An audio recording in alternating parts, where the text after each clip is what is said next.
नमस्कार।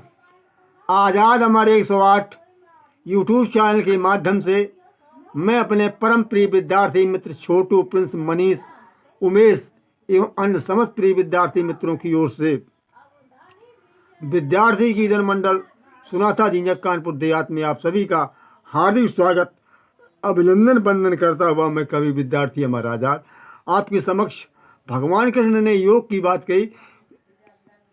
कर्मश कौशलम योगा कि कार्य की कुशलता ही योग है। जो हम कुशलता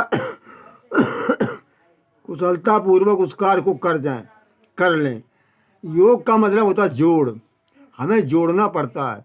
भगवान कृष्ण ने केवल परमात्मा और आत्मा की बात कि हम भक्तों के लिए संत महात्मा को, ऐसी बात नहीं। कोई भी कला बिना योग के मनुष्य को सफलता की ओर नहीं पहुंचाती है। चाहे वो मकान बनाने वाला मिस्त्री हो, वो भी अपने मन को उस कार्य में जोड़ देता है, योग लगा देता है।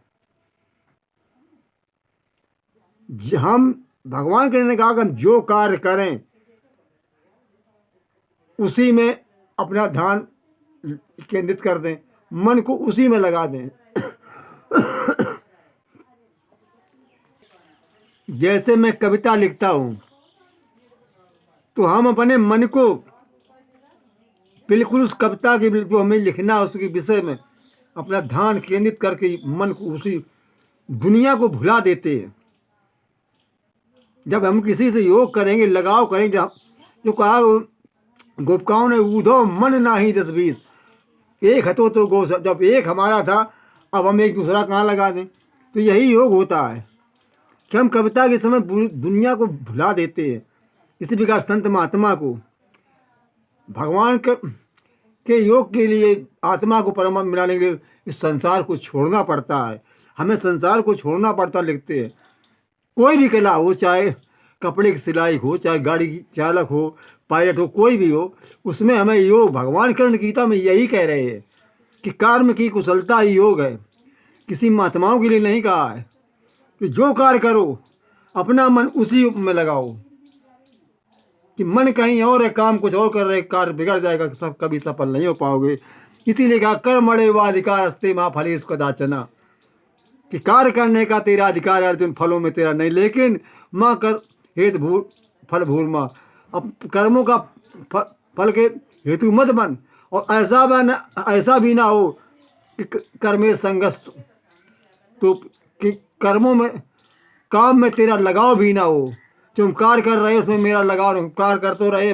भगवान कृष्ण ने कहा गीता में काम करो, काम करते रहे, लेकिन नहीं, मन को उसमें लगाइए, तब योग होता है।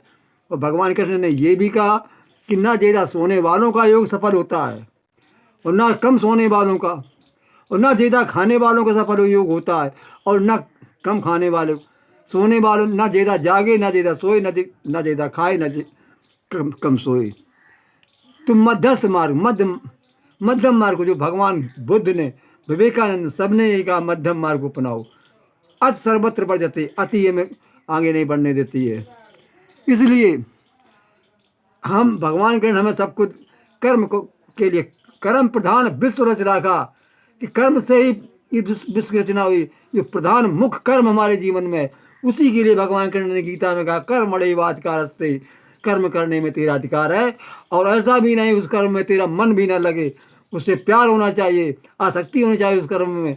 जब ये कर्म कर रहे, हमारा दिमाग उसी में, मन उसी में लगा रहे, तब सफलता मिलती। ड्राइवर है, वो स्टीयरिंग पे बैठा, वो सीधा जो कार कर रहा, सड़क को देखना चाहिए, नज़र सीधी, और इधर उधर देखने से मन हट गया, दुर्घटनाएं घट सकती हैं। इसलिए कर्मश कार्य की कुशलता ही योग, भगवान कृष्ण कहते हैं। कोई भी कार्य करो, अरे खराब काम करोगे, चोरी करोगे, तो उसमें भी वही मन लगाओगे जो कर रहे, उसके बारे में जानकारी करेगा, आसपास कोई है नहीं, तभी सफलताएँ मिलती हैं। नमस्कार।